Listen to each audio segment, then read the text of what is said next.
بسم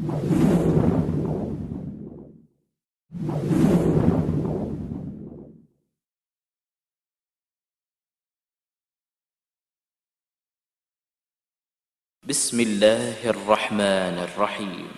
ألم نشرح لك صدرك ووضعنا عنك وزرك الذي أنقض ظهرك ورفعنا لك ذكرك فإن مع العسر يسرا إن مع العسر يسرا فإذا فرغت فانصب وإلى ربك فارغب. رب العالمين والصلاة والسلام على خير خلقه محمد وعلى آله وأصحابه أجمعين، وبعد، فأنا فرح ومسرور بالاجتماع مع الإخوان هنا طلبة العلم في هذا المركز.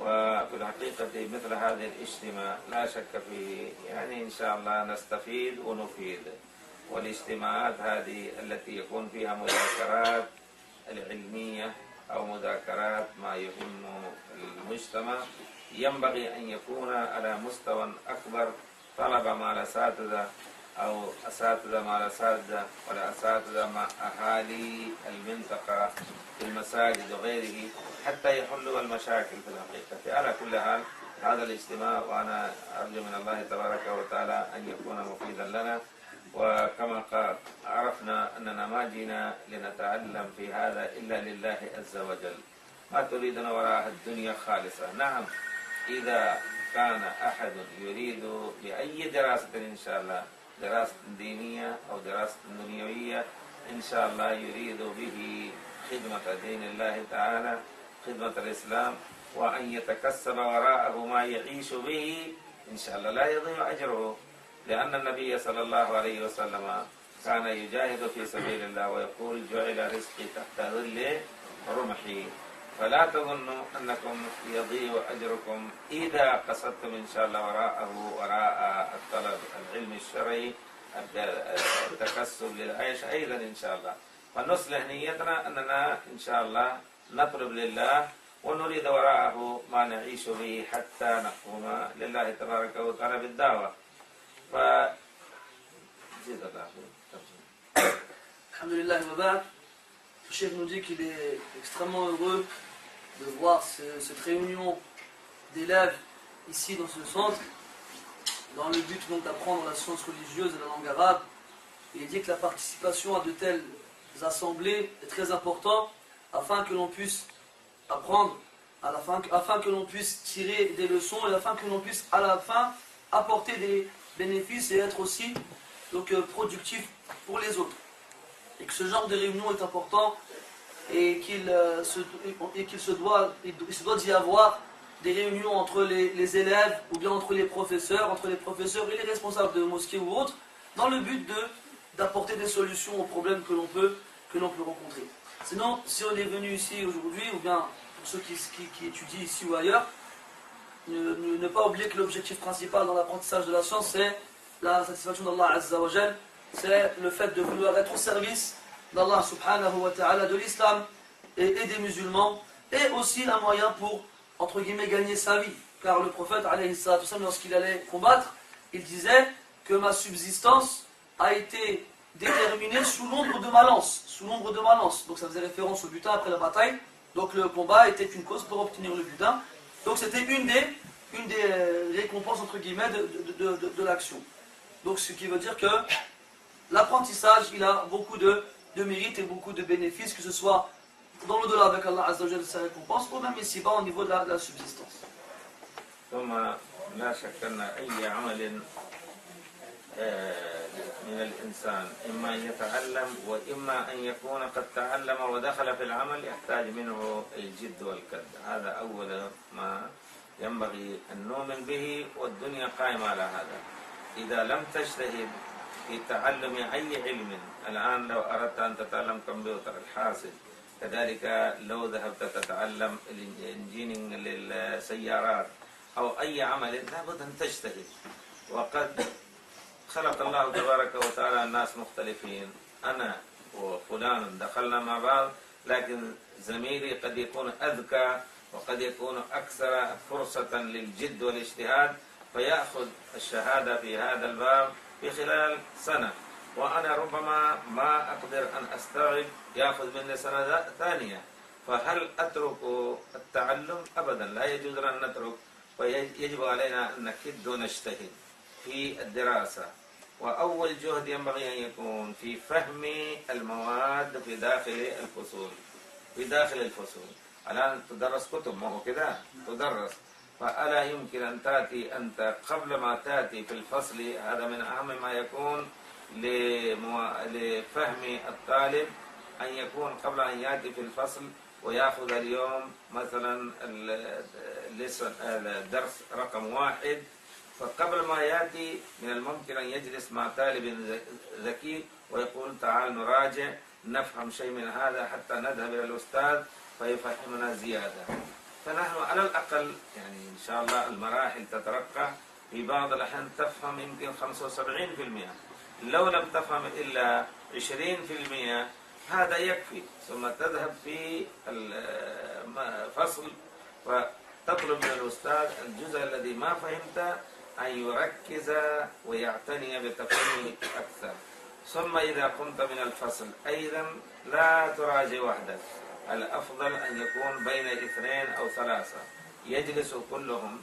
نحن نذكر أن هناك ناس قد يحفظون ما يلقي الأستاذ كأنه مسجل، فلو كان أنت وهو وهم التزمتم كل يوم تذاكرون الدرس بعدما تخرجون من الفصل إذا أمكن الاجتماع، فتذاكرون مع بعض وتحفظون، ثم بعد ذلك يسمع هذا ويسمع ذاك ويسأل ما معنى هذا وما معنى ذاك، فهذا يكون معينا على فهم الدرس أكثر. ولماذا يرسب الطالب؟ ما هو السبب؟ السبب إما أن يكون في أثناء الفصل ما يكون اعتنى بفهم الدرس، هذا أعظم ما يكون من السبب. إذا كان لم يفهم، لماذا لم يقل يا أستاذ أنا ما فهمت هذا وفهمني؟ فإذا كان خان نفسه في الحقيقة وقام من الفصل لا ذاكر مع أحد من الإخوان ولا ذاكر من عند نفسه، يأتي وهو فارغ الذهن طبعا. ثم مضت هكذا الأيام ومضت هكذا، جلس في الاختبار، والاختبار لا شك فيه ما يمكن أن يأتي به إلا ما حفظ، ما دام لم يحفظ ولم يذاكر ما يقدر يأتي به. فإذا يجب أن نؤمن أن الحياة كلها، كل عمل في الحياة يحتاج إلى الجد والكد. وقد قال الله تبارك وتعالى وأن ليس للإنسان إلا ما سعى، لا يحصل الإنسان إلا نتيجة سعيه. أما إذا كان إنسان جلس ويقول يأتيني رزقي في بيتي، حتى عامة الناس يقول هذا مجنون، كيف يأتيه رزقه وكيف يحصل مقصوده وهو لم يتحرك له. فإذا أيها الأخوة الجد هو أصل الوصول. لو كان واحد حتى لو كان شيطان إذا عمل لفعل خبيث الجد والكد ربنا قدر أنه ينجحه. السارق تعرفون قول الله تبارك وتعالى فأما من أعطى واتقى وصدق بالحسنى فسنيسره لليسرى. من آتى واتقى وصدق بالحسنى فسنيسره لليسرى. اليسرى ما هو؟ هي الشريعة الإسلامية الغراء. إذا كان واحد يمشي على أعمال الإسلام فييسر الله تبارك وتعالى له والإسلام يسر. وأما من بخل واستغنى وكذب بالحسنى فسنيسره للعسرى. طريق المعصية عسير جدا، خلاف الله أن ربنا يقول صلي وأنت لا تصلي، ربنا يقول لا تسرق وأنت تسرق، ربنا يقول لا تشرب الخمر وأنت تشرب.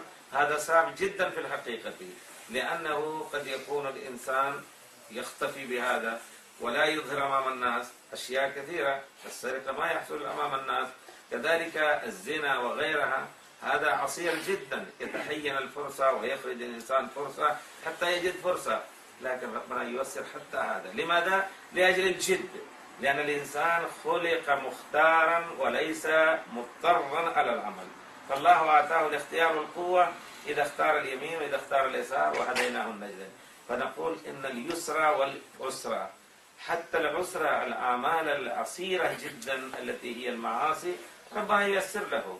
الآن أنا أمثل أيضا، تعرفون الذين حجوا إذا خرجوا من عرفات أو من الجمرات الناس يذهبون في جهة، كلهم يمكن 10,000 في جهة، لو دخل واحد منهم ويأتي بالعكس أليس يكون عصير عليه؟ يكون شديد، لكنه يمشي بالقوة. فهذه الدنيا هكذا. بارك الله فيكم. الذين يعصون الله تعالى لا شك أنهم يخالفون عامة المخلوقات، وإن من شيء لا يسبح بحمده، حجر، شجر، طيور، كلها تسبح وتمشي إلى ربها، والعاصي يأتي بالعكس لهم، فهذا يحصل عليه عسر. فمع ذلك ربنا ييسر له كما قال تعالى. فإذا معناه أن الله خلق الإنسان ونجاحه علقه وشرط للنجاح أن يجتهد. فإذا الذي يكون نجح ما شاء الله ما نجح لأنه تعلم من بطن أمه، قطعا لابد أن يكون اجتهد. والذي لا سمح الله رسب فلم يجتهد، فإذا لا يحتاج أن يقول خلاص الآن أترك الدراسة. هذا من أعظم ما يكون من قلة الهمة، من ضعف الهمة في الحقيقة. ينبغي أن يكون، كنا ندرس التربية أو مادة التربية، فيقول أن الإنسان لابد أن يجتهد حتى يبلغ مناه. فمثل فجاء الأستاذ بالفعل الذرة هذه والألصق على الجدر شيء من الحلاوة، وجاب عدة ذرات وتركهم، وبالفعل سبحان الله بدأت تطلع تطيح، لأنها أملس الحجر، أملس وتطيح مرة ثانية، تريد أن تطلع مرة ثالثة. أمامنا هذا أرانا أجل. قال الاجتهاد من فطر المخلوقات كلها، حتى وصلت عدة النبلات وصلت فوق. فيقول انظروا هذه الهمة، هذا الحيوان الصغير أيضا وكلفه الله تبارك وتعالى أن يجتهد، فإذا اجتهد إن شاء الله يصل. فأنا أريد أن أقول الذي نجح بارك الله فيكم فبشرى لكم في الفصول المتقدمة، لكن الذي لم ينجح ينبغي إذا كان ما هناك سبلمنتري، يعني ليس هناك اختبار دور ثاني فيه ولا ما فيه؟ لا ما في. ليش ما تجعلون دور ثاني؟ لأن خلال السنة هناك 3 اختبارات، فايش كيف تجمع النتائج في نهاية السنة الدراسة، ثم يحكم على الطالب بالنجاح أو بالرسوب. لكن في خلال شهرين ليس هناك مثلا يستغد الذي رسب، من الممكن أن تجعلوا له اختبار مثل السنة، اختبار دور ثاني مثل ما في الجامعات كانت موجودة. الجامعة الإسلامية كنا ندرس الذي رسب كان يجتهد في خلال شهرين وينجح. فإذا كان أمكن هذا اعملوا بارك الله فيكم، وإذا لم يمكن فنحن نقول لطالب العلم في الحقيقة لا ينبغي أن يكون ضعيف الهمة ومن الآن ييأس من النجاح ويترك الدراسة. لابد أن تجتهد، لابد أن تستمر إن شاء الله ولو ضاعت سنة، لكن إن شاء الله قد تكون أقوى من الذي نجح في سنة واحدة.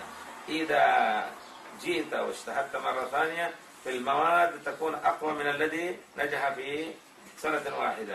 فإذا أنا إذا ما يشكو الإخوان قالوا المشكلة هنا الذي ينجح وربما هو أيضا يترك الدراسة وربما يستمر، لكن الذي يرسب يترك الدراسة. هذا ليس من الحقيقة من الرجولة ومن الهمة. لابد أن يكون واحد إن شاء الله يأخذ همته ويعزم إن لم أنجح الآن وإن لم رسبت، إن كنت رسبت ولم أنجح لابد أن أنجح، كما قالوا لابد من سنة وإن طال السفر. مهما طال السفر الهمة يوصلك إن شاء الله. فنحن نقول أنت ونحثك ونحث أنفسنا أن نكون دائما مجتهدين أمام لأننا مسؤولين أمام الله تعالى لهذا العمر أيضا. أين تذهب وتضيع العمر بعد هذا؟ إذا بدأت دراسة جديدة كأنك جديد فيها في أي فن فربما ترسب فيها، هذا واقع الأمر. ما دمت قد دخلت في جهة من الدراسة أو نوع من الدراسة وأخذت فيها معلومات كثيرة، لكن قدر الله أنك رسبت فاستمر فيها إن شاء الله وتتقن نفسك فيها. لكن الآن تركت الدراسة وذهبت في دراسة علوم أخرى فأنت فيها جديد أيضا، فربما ما نجحت فيقول ليس هنا خيرا ثم خير، تذهب هناك دراسة ثالثة يضيع وقتك. وهذه التجربة حصلنا كثير من الشباب بهذه الصورة ضاعوا. فإذا إن شاء الله لا نخرج من هذا المركز إلا وقد حصلنا ما يدرس فيها. وإن رسب واحد منهم فلا بد أن يعيد السنة، ما هو كذا مطلوب أن يعيد. فإذا أعدت تكون أقوى من غيرهم. ثم بعد ذلك إن شاء الله تواصل وتأخذ عبرة مما حصل منك في السنة الأولى بأنك رسبت حتى لا ترسب. وأنا أقول بارك الله فيكم خاصة هؤلاء الإخوان ينبغي أن يجلسوا مع زملائهم ويطلبوا منهم حتى يذاكروا معهم، وهم إن شاء الله يسمعون دروسهم وحاضراتهم، ولا تتعودوا تضييع الوقت. الآن أنتم الحمد لله يعني لستم كعامة الناس تذهبوا بعد العصر وتضيع وقت، إلا إذا كان عمل رياضي للصحة، المشي والجري أو الكورة في وقت محدد لا فيه ترك الصلاة ولا فيه ضياع الوقت. وبعد ذلك تجلسون إن شاء الله للدراسة. الإنسان هذا مهما كان ربنا آتاه قوة بحيث إن شاء الله يدرك ما يظن الناس مستحيلا. أليس الناس طلعوا القمر ويغوصون في البحر؟ يا أخي ما دام الناس يصلون إلى هذه الأمكنة التي هي بعيدة أو أنها مستعصية، فنحن الآن الحمد لله مثل عامة الناس. لا تظن أن ما أنجح وأنا ضعيف الحافظ ضعيف الذاكرة، أبدا. هذا كله من اليأس من رحمة الله تبارك وتعالى، ولا ييأس من رحمته ولا يقنط من رحمة الله إلا القوم الضالون. فلا نكون ضالين إن شاء الله. إياكم أن تفكروا ترك المركز، لابد أن تأتوا وإن شاء الله تعيدوا حتى تكملوا الدراسة فيها، ثم إن شاء الله في الصفوف العالية بعد ذلك، ولو في المدارس الحكومية وغيرها. وأرجو منكم بارك الله فيكم كلكم أن تكونوا إن شاء الله مع الله دائما. فاتقوا الله واتقوا الله ويعلمكم الله. التقوى ومراقبة الله تعالى وأداء الصلوات في وقتها. أنت الآن ربما ما تزوجت، فمسؤولية عليك قليل جدا. صلي 5 صلوات ولا تذهب في مكان معاصي، وإن شاء الله وقلبك يكون نظيف ربنا يعينك لا شك فيه. هذه التقوى التي يحصل اجعل بين المعاصي وبين ربك إن شاء الله وقاية. وربنا رحيم شكور يشكر ويقدر جهد الناس بالحقيقة. فينبغي أن يكون أول شيء نحن مسلمون، والمسلم يكون مسلما حتى يموت. ففي جميع أعمالنا إن شاء الله نظهر أنفسنا أننا مسلمون. إذا درسنا فلا بد أن نبذل الجهد، هذا من حق الإسلام عليك. أما أن تضيع الوقت فيسألك الله تبارك وتعالى أنت تحملت على نفسك مسؤولية التعلم، لماذا ضيعت الوقت؟ لن تزول قدم عبد، الحديث تذكرون، حتى يسأل عن 5 منها عن عمره فيما أفناه، ونسأل عن عمر فيما أفنينا. بعدما بلغ الحلم لا يجوز له أن يضيع وقته ولا دقيقة واحدة. الإنسان المسلم إما أن يكون في ذكر الله وفكره، أو في قراءة القرآن، أو في الصلاة، أو في أعمال صالحة يصلح نفسه ويصلح معيشته حتى يكون يد العليا ينفق في سبيل الله أيضا. إن كان ساكتا لا يكون يضيع وقته، يقول سبحان الله بحمده سبحان الله العظيم في دقيقة واحدة كم تكسب، كلمتان خفيفتان سبحان الله بحمده لا إله إلا الله وحده لا شريك له. وإذا مشيت في الطريق فلا تنظر يمنة ويسرى، هذا من خلاف المروءة. وإذا رأيت يمنة ويسرى فاتقى بصرك خاصة في هذه البلاد على المحرمات، والشيطان يوصلك إلى المحرمات بالنذر، ولذلك حرم الإسلام النظر إلى المحرم. فتذكر الله تعالى يعطيك الله قوة إن شاء الله وحفظا لنفسك.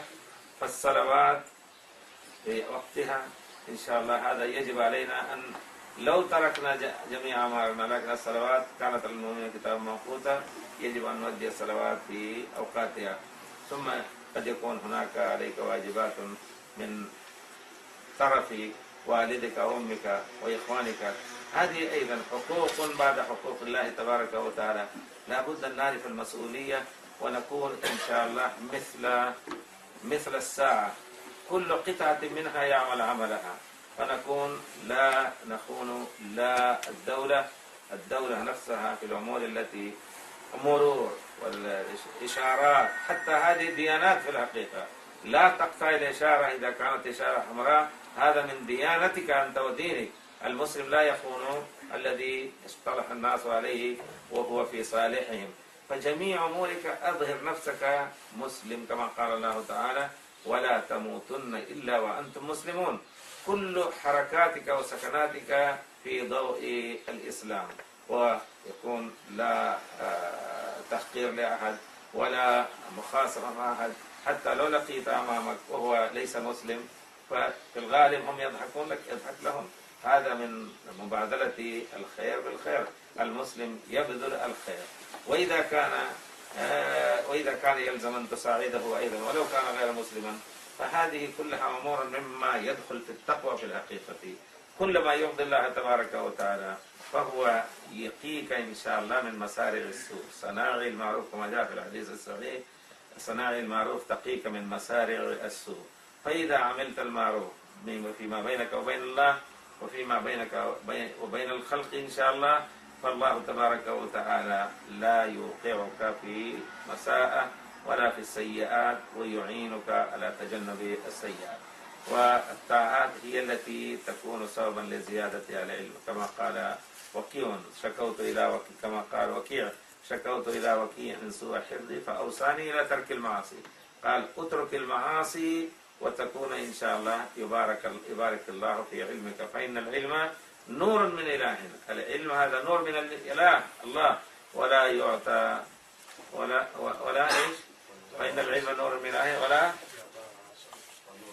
ونور الله لا يعطى لعاصي. هذا أمر واضح جدا. فلذلك نحن نكون إن شاء الله على نقاوة ونظافة في العقيدة، ونظافة في الأخلاق، ونظافة في الأعمال، وأداء الواجبات. ومن أهم أداء الواجبات ونحن طلبة العلم أن نكمل واجباتنا في المدرسية حفظا وفهما، وإن شاء الله نتقدم في العلم بهذه القوة.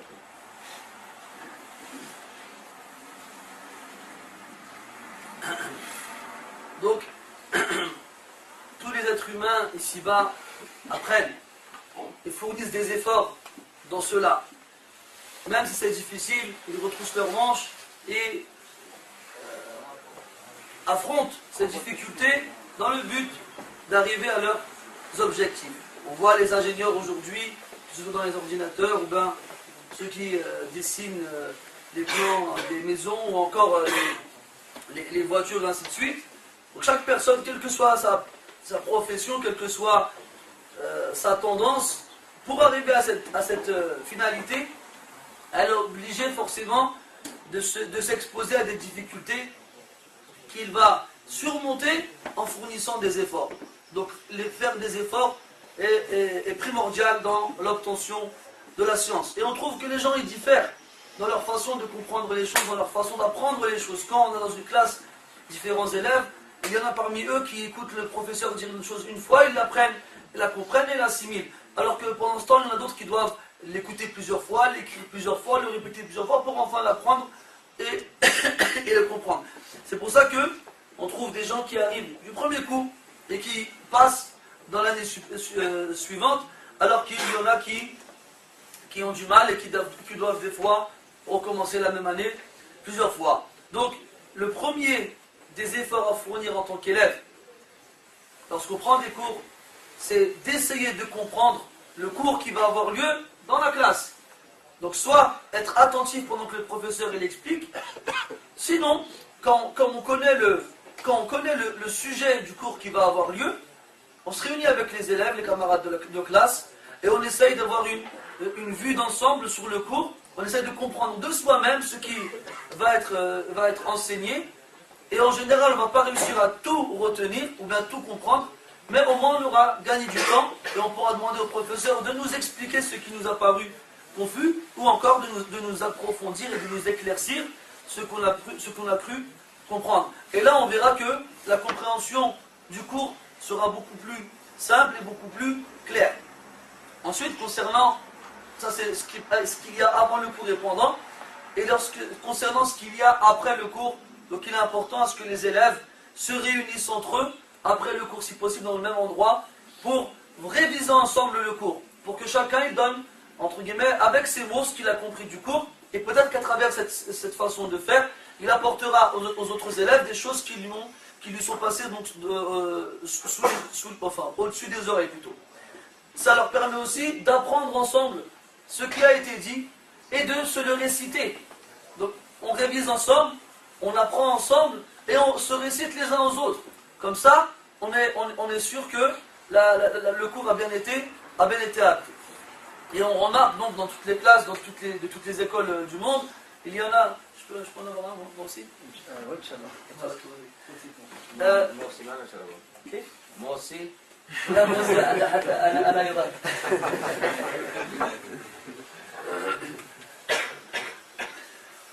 Donc dans toutes les classes du monde, avec tous les élèves du monde, il y en a qui passent et il y en a qui redoublent.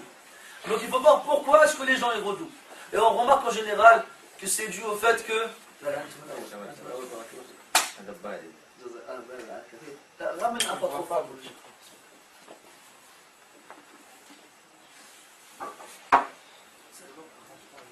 On remarque qu'une des causes principales du redoublement des élèves, c'est qu'ils ne prêtent pas attention à une bonne compréhension du cours pendant le cours. Ou bien ils ne se préparent pas au préalable de comprendre le cours. Ou bien ils ne révisent pas le cours tout simplement lorsqu'il est fini. Et lorsque il arrive en classe, il a l'esprit vide. Et aucune des connaissances qu'il est censé avoir n'est présente à ce moment-là. Encore pire, lorsque le jour de l'examen arrive, il est incapable d'amener ce qui lui est demandé comme réponse. Donc tout ça nous fait comprendre quoi? Qu'on n'a rien sans rien. Si on ne retrousse pas ses manches, si on ne passe pas des nuits blanches, si on ne fournit pas énormément d'efforts, eh bien on n'y arrive pas. Alors, donc on dit et qu'est-ce que l'être humain il a si ce n'est le fruit de ses efforts? Qu'est-ce qu'il a si ce n'est le fruit de ses efforts? Et on remarque que chacun d'entre nous ici, malgré le fait qu'il sache qu'Allah Ta'ala il a écrit toute notre subsistance, et bien tous les matins on se réveille et on sort de chez soi pour aller chercher cette subsistance-là. Et on fait les efforts et on les fournit pour avoir à la fin donc, du mois le salaire avec lequel on pourra vivre décemment durant le mois. Donc pourquoi ne pas fournir ces efforts-là aussi dans le but d'apprendre la science? Allah dans le Coran il dit, quant à celui qui donne et qui craint et qui croit en la promesse véridique d'Allah, alors nous lui faciliterons un accès vers la facilité. La facilité, c'est-à-dire la loi d'Allah Azza wa Jal. Celui qui obéit à Allah subhanahu wa ta'ala, eh bien Allah ta'ala lui facilite l'accès aux autres obéissances, aux autres législations, et à ce moment-là, alors il ne fera que rajouter du bien sur le bien. Quant au verset suivant, Allah ta'ala il dit, quant à celui qui est avare et se sent à l'abri du besoin et ne croit pas en la promesse véridique, alors nous lui faciliterons une voie, un accès vers la difficulté. La difficulté c'est quoi? C'est le péché. Pourquoi? Parce qu'à la base, le péché, on ne le fait pas facilement, dans le sens où, quand quelqu'un il a un minimum, il ne se permettra pas de voler devant les gens, il ne se permettra pas de boire de l'alcool devant les gens, il ne se permettra pas de forniquer devant les gens. Donc ça devrait être difficile, plus ou moins, et il devra fournir des efforts pour accomplir le péché et le haram. Mais celui qui, à la base, il n'obéit pas à Allah Ta'ala, et bien celui-ci, Allah il lui facilite une voie, un accès vers la difficulté, vers le péché, c'est-à-dire qu'il l'accomplit sans aucune gêne de sa part, sans aucun problème. Tu vois même des gens qui fournissent des efforts pour désobéir à Allah Azza wa Jalla. C'est comme pendant les périodes du pèlerinage, quand tu vois des foules immenses de personnes qui se dirigent tous vers le même endroit pour faire la lapidation ou autre, eh bien ils sont des centaines de milliers à partir dans le même sens, et t'en as un qui en sens contraire, il se bat, il pousse et il essaye de se frayer un chemin dans la foule. Donc il fait n'importe quoi, il est en contradiction avec ce qu'il lui est demandé de faire, mais pourtant il fournit les efforts possibles pour y arriver. Donc là on se rend compte qu'il faut aller dans le sens qu'Allah Ta'ala il nous a fixé. Celui qui passe dans la classe supérieure, c'est pas quelqu'un il est né sorti du ventre de sa mère avec cette science-là. C'est quelqu'un qui a fourni des efforts pour arriver à cette conclusion, pour arriver à cette finalité. Il a appris et il a donc réussi. Donc il ne faut pas que celui qui redouble soit pris de désespoir, soit pris de démotivation à un point où il abandonne. C'est ce qu'on trouve malheureusement très fréquemment, c'est que les frères, les étudiants, que ce soit des hommes ou des femmes, qui étudient, qui redoublent parce qu'ils n'ont pas eu de bons résultats à cause de leur manque de sérieux, leur manque d'effort, et bien le résultat des cours c'est quoi? C'est qu'ils abandonnent les études. Et Cheikh nous a rapporté un exemple qu'un de ses professeurs leur a donné. Qu'un de ses professeurs leur a donné avec une fourmi, avec des fourmis dont il avait posé une sorte de friandise au bout d'une pierre. Et donc cette pierre-là, elle était lisse. Elle était lisse et il était difficile pour la fourmi de la gravir afin d'arriver au sommet pour pouvoir prendre cette sucrerie, cette friandise. Et alors, chacune de leur tour, elles ont essayé d'y arriver et à cause du sol glissant, elles n'ont pas réussi. Et alors, qu'est-ce qu'elles ont fait? Elles se sont montées les unes sur les autres pour pouvoir arriver au sommet et prendre la chose qui était posée, la friandise ou la sucrerie. Ce qui, leur professeur leur a dit que même les plus petites bêtes, Allah il les a créées instinctivement et leur a donné dans leur instinct les efforts à fournir pour atteindre leur but. Donc si une fourmi a fait de tels efforts pour arriver à son but, c'est-à-dire prendre sa subsistance, qu'est-ce qu'on doit dire alors, nous, pour atteindre la science religieuse? Donc là on me dit, c'est fini. Hein? Ils sont marrants, ils m'envoient des messages, après ils partent et ils me laissent en galère. Bon, j'ai le téléphone, je continue. Comment vous voulez que j'arrête? Donc, Cheikh il annonce une bonne nouvelle à l'élève studieux et motivé et qui fournit des efforts et qui arrive à la fin. Hein? Et qui arrive à la fin, à la victoire, entre guillemets, il passe. Quant à l'autre, qui a redoublé, pourquoi? Parce que Aslan, il avait une motivation très faible. Il faut qu'il revoie sa motivation. Pourquoi est-ce qu'il étudie?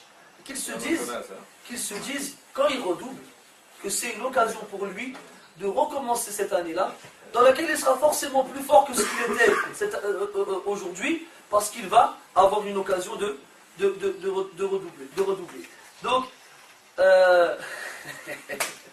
Donc, Cheikh il a dit une phrase importante.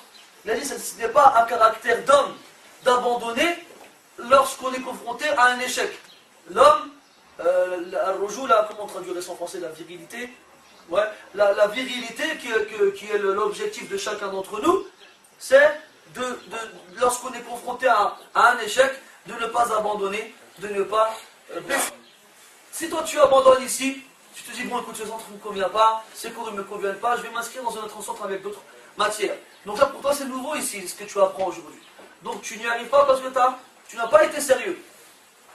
Alors tu te dis bon j'arrête ici, je vais aller ailleurs. Tu vas aller ailleurs faire d'autres cours et tu ne veux pas y arriver non plus parce que le problème c'est pas les cours, le problème c'est toi qui n'es pas sérieux. Tu vas arriver dans une autre école et le cours il ne te conviendra pas aussi, tu vas l'arrêter, tu vas aller dans une autre école et ainsi de suite. Tu vas passer d'un cours à un autre sans rien retirer et à la fin tu vas perdre ton temps. Et tu ne dois pas perdre ton temps. Le musulman il doit faire attention au temps qu'il a entre les mains et il ne doit pas le gâcher. Il peut avoir recours à certaines activités sportives dans le but de conserver la forme, mais il doit en même temps ne pas exagérer dans cela, à un point où il ne ferait pas ses obligations religieuses comme les prières à leurs heures, mais il doit en même temps aussi se servir de son temps de façon convenable afin de réviser convenablement, afin d'apprendre convenablement. Et surtout, un des points les plus importants, c'est d'être toujours avec Allah Azza wa Jal, de toujours avoir en tête qu'on fait ça pour Allah subhanahu wa ta'ala, et qu'en craignant Allah ta'ala et en ayant la piété comme symbole et comme devise, et bien Allah ta'ala donne comme finalité de cette piété la science. Et craignez Allah, et Allah il vous enseignera. Quant à celui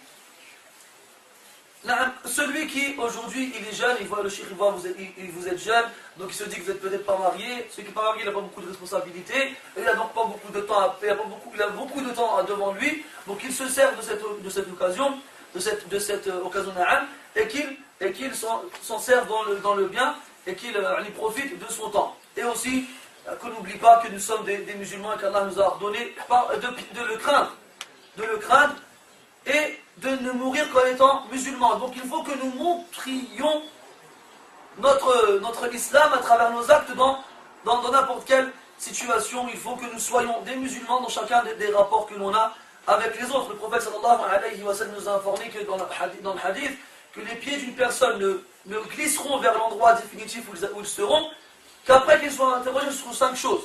Et parmi ces 5 choses-là, sur sa science, qu'est-ce qu'il en a fait? Ce qu'il a appris, qu'est-ce qu'il en a fait. Donc cette science-là, elle est importante, parce qu'on sera interrogé dessus. Donc il ne faut pas perdre son temps. Il faut que chacune des minutes qu'on a devant nous de libre, on les utilise à bon escient. Que l'on lise le Coran, que l'on lise nos cours, qu'on les révise, que l'on accomplisse des actions vertueuses et méritoires. Et même si on est amené à être silencieux, qu'on ne reste pas silencieux, qu'on fasse du dhikr, du rappel, qu'on dise subhanallah, alhamdulillah, des mots qui sont simples à dire pour la langue et qui donnent énormément de récompenses. Le temps que l'on a, on doit aussi le faire, du moins s'en servir dans l'accomplissement des tâches religieuses, notamment la prière obligatoire à son heure. Et aussi, il ne faut pas faire des choses qui vont nous rendre indignes aux yeux des gens. La dignité et l'honneur que l'on peut avoir aux yeux des gens, elle est importante, elle a son importance.